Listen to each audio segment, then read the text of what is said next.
compute this determinant. This can be easily computed. For example, if we expand this determinant by first row, we get -3 multiplied by this determinant. And then 0 multiplied by another cofactor and so on. This is also equal to -3 multiplied by 4 multiplied by 5, which is equal to -60. So if we have a triangular matrix, then determinant of that matrix is simply equal to product of elements on the principal diagonal. -3 multiplied by 4 multiplied by 5, that is equal to determinant. So finding determinant of a triangular matrix is quite easy. And therefore, the approach to find determinant for matrices is to convert the matrices into triangular form. Once we have triangular form, then the determinant can be easily computed. This approach is cost effective. The other approach that we learned in the last lecture, that involves a lot of computations, and in general, if you have an n by n matrix, number of computations that are required by the other approach is equal to n factorial. If you have n by n matrix, then number of multiplication that has to be performed by computing determinant using the previous approach, that is equal to n factorial. And here is one example in the book which tells you how much time will be required to compute a determinant for a matrix, for a bigger matrix, using the previous method. So if you have a computer which can perform one multiplication in 10 raised to the power minus 1 seconds, if a computer performs one multiplication in such a small time, then in order to compute determinant of a 10 by 10 matrix, that computer will require a time of 0.004 seconds. And for a matrix which is 15 by 15, then that computer will require 22 minutes to compute its determinant by the previous approach. Similarly, if you have a matrix with a size of 20 by 20, then that computer will require 77 years to complete the determinant. So it means that that approach is not computationally cost effective. That is not possible. The previous method, that is here what we are doing is we are simply for triangular matrix, the determinant is simply equal to product of elements on the diagonal. So what we shall do is we shall transform a matrix into triangular form by the elementary row operations that we shall study, and then determinant can be easily determined. The previous approach was to expand it by some particular column, that is A11, or in more general form we had written it AJ1 CJ1 plus AJ2 CJ2 up to AJN CJN. If we expand the determinant by this particular approach, that is not computationally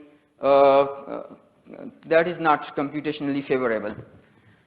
So here is a theorem which states that, which helps us to convert a matrix, convert a determinant into a determinant of a triangular matrix. So this theorem states that if you know that a matrix can be converted into triangular form by performing elementary row operations. So what is the effect of those row operations on determinant of a matrix? So if you interchange two rows, then what is its effect? Determinant is multiplied by, value of determinant is multiplied by -1. And this was one elementary row operation. The second row operation was multiplication, addition of a scalar multiple of one row with the other one. So if you have addition of a multiple of row, so what is effect of this column operation, this row operation on the value of determinant? This does not change the value of determinant. If you add a scalar multiple of one row of that matrix with another row, value of determinant remains the same. It does not change. And the third statement, what was that third elementary row operation? Scalar multiple, multiplication of a row by a scalar.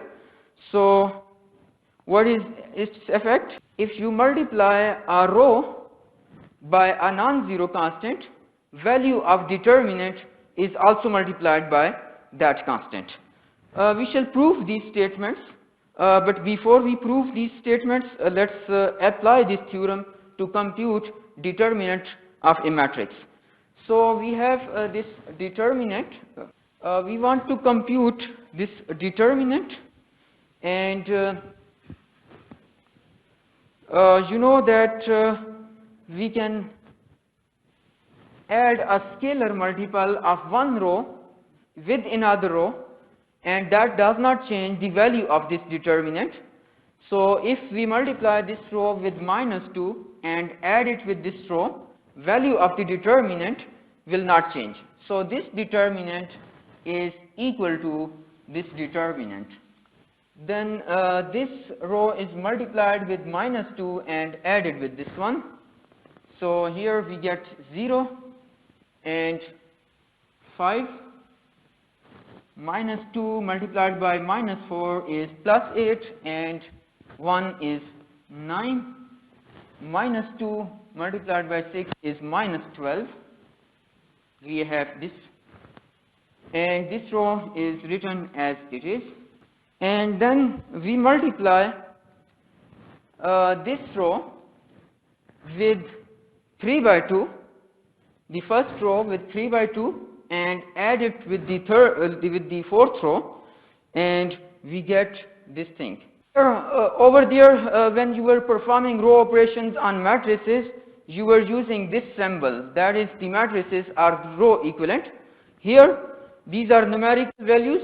Both the determinants are equal, not equivalent, rather equal. Therefore, we are using this symbol equal. And then we can multiply this row by some scalar and add it with this row. Similarly, multiply this row with some scalar and add it with this row to reduce this into a triangular form, and that will not change the value of the determinant. So this determinant is equal to this determinant. First and second row are written as it is. Then this row is multiplied by -2 by 5. So if you multiply this with -2 by 5, so we get -2. -2 plus 2 is equal to 0. Then here -18 by 5 plus 6. If you add them, you get this one, and so on. This row is then multiplied with 8 by 5 and added with this row to get these values. And then this row, this determinant is also equal to, here if I multiply this row with 5, then value of the determinant will also be multiplied by 5. So I write 1 by 5 over here, and then what do we get over here? Let's say that this determinant is equal to d. I want to find the value of d. I am multiplying this row with 5. So what will be now the value of this determinant? 5d. If I multiply this row with 5, then what will be the value of determinant? 5d. This determinant is d, value of this determinant is d. If I multiply this row with 5, the value of determinant will become 5d. Since I am interested in computing the value of d, so I have to multiply it by 1 by 5. Or the simple way, easy way to remember is we are taking 1 by 5 common from this particular row. That is sometimes more easier to remember than this thing. And similarly, I can take 7 common from this last row. Then what do we get? Or even we can multiply this row by some non-zero scalar and add it with this row, and then we have this value. 7 is common, taken common, and then these row operations. Of course, you know these row operations, so we need not to write all those details. This 7 comes from here. I have omitted one step. Then I multiplied this row with another constant and added it with the last row to get this triangular form. Now, determinant of triangular matrix can be easily computed. That is equal to 2 multiplied by 5 multiplied by 12 multiplied by this, and this 7 by 5 is multiplied.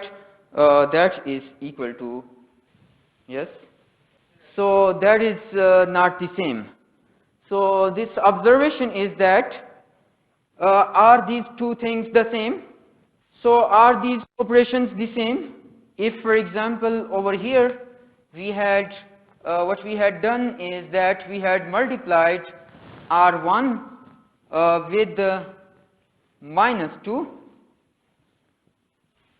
R1 with minus 2, and added it with R2. So is it the same? So this thing does not change the value of determinant because of this statement. This thing changes the value of determinant. This is the same as I multiply a row with a scalar and add it with another row to get a new row. Then I am multiplying that particular row with 1 by 4. So what will be the value of determinant? So if I multiply a row by some scalar, value of determinant is also multiplied by the same scalar, right? So these two things are not the same. This does not change the value of determinant. This will of course change the value of determinant. Find this determinant by reducing this matrix, the determinant, into triangular form and then compute its determinant. Please do it. So have you computed this determinant?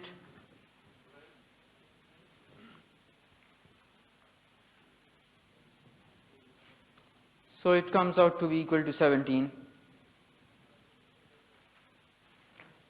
So the procedure is clear to all of you. Apply row operations to transform it into triangular form, and then determinant can be easily computed. When you perform row operations, remember all these things. When we were solving the system of linear equations over there, we could have obtained that did not alter the solution to system of equations. Here, interchanging the rows, that changes the value of determinant. Likewise, multiplication of a scalar by a row, that also changes the value of determinant. These two operations did not change the solution when we were talking about row operations on matrices. So यहाँ से एक question है कि if we want to interchange, for example, two rows, then can we interchange only consecutive rows? So answer is no. We can interchange any row. For example, this row, first row, with the fourth one, or any other. Similarly, we can multiply any row with a scalar and add it with any other row. So it is not mandatory to do these operations on consecutive adjacent rows. That is not mandatory. Here is another theorem which can help us to compute the determinant. So this theorem states that this theorem 1, which we described for row operations, that is also valid for column operations. That is, if we interchange any two columns, then the value of determinant will be multiplied by -1. If we multiply any column with a scalar and add it with another column, value of determinant will remain the same. If we multiply a column by a non-zero scalar, then the value of the determinant will also be multiplied by that particular scalar. So there is these operations. Theorem 1 is also applicable for column operations. This theorem states that determinant of a matrix is the same as determinant of transpose of that matrix. So transposition does not change the value of the determinant. If an entire row or an entire column in a matrix is 0, then determinant of that matrix will be equal to 0. And if two rows or two columns are proportional to each other, then the value of determinant will be equal to 0. That is, if for example we have this matrix, so this first row is proportional to the second row, therefore value of the determinant will be 0. That will be 0. That is obvious. For example, we are allowed to multiply this row with any scalar and add it with this row by this statement. That will not change the value of the determinant. So if we perform that operation, one entire row will become equal to 0, and if we expand the determinant, for example with this 0 row, then that is 0 multiplied by a cofactor, another 0 multiplied by another cofactor, and another 0 multiplied by another cofactor. So that is, if a row is 0, then determinant is equal to 0. If there is a row proportional to another row, or there is a column proportional to another column, then the value of the determinant will be equal to 0. So now we need to prove these statements of the first theorem.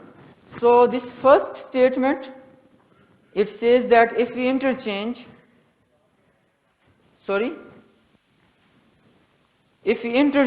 any rows, that does not change the value of the value of the determinant is multiplied by -1. So how we can prove this statement? So proof for general n by n matrix involves another concept which is called mathematical induction. So we do not want to go into that concept. We just verify this statement for a 3 by 3 matrix. So this is not a proof, this is just a verification for a particular matrix. So if for example you have this matrix, 3 by 3 matrix, what is its determinant? If for example we expand it by first row, A, this first element, multiplied by the cofactor corresponding to this element. So what is cofactor? Cofactor is -1 to the power 1 plus 1 into the minor. What is minor? EFH I. Then plus B. Now we interchange the rows, and that is we have this. So we can expand a determinant by any row.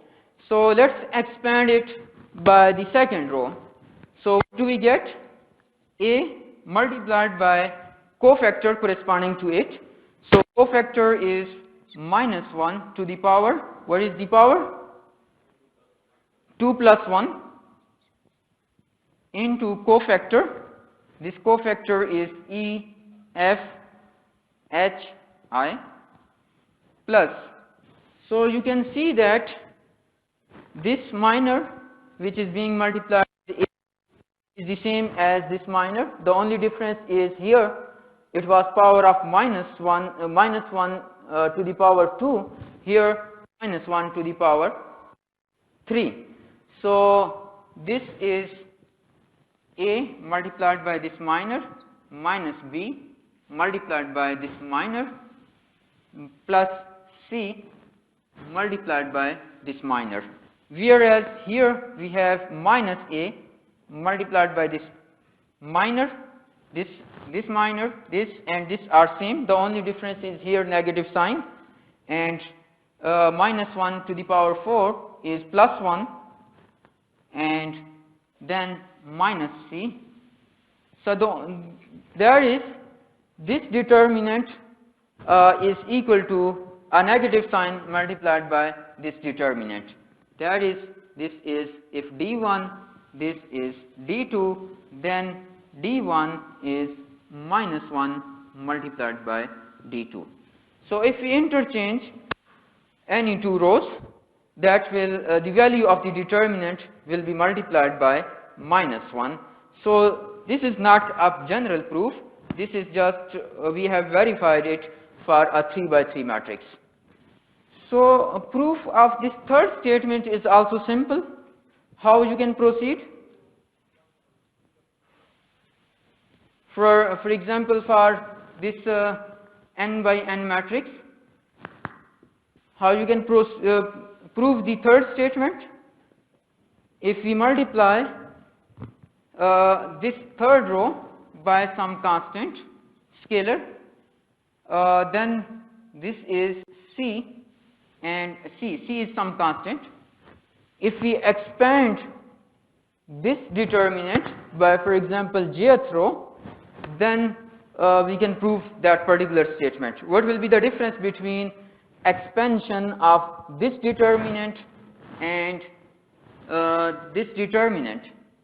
What will be the difference between these two determinants? So if we expand this row, this determinant with this row, the only difference will be here Cj1, this will be multiplied with the same this cofactor plus up to Cajn, and then this cofactor Jn. And then this determinant is also similar to this one except this scalar C. So C can be taken common. Thus, if you multiply an entire row by a scalar non-zero constant, then value of that determinant is also multiplied by that constant. So how much time we are left with? 1 minute. So proof of the second statement, we shall do it in the next lecture, inshallah.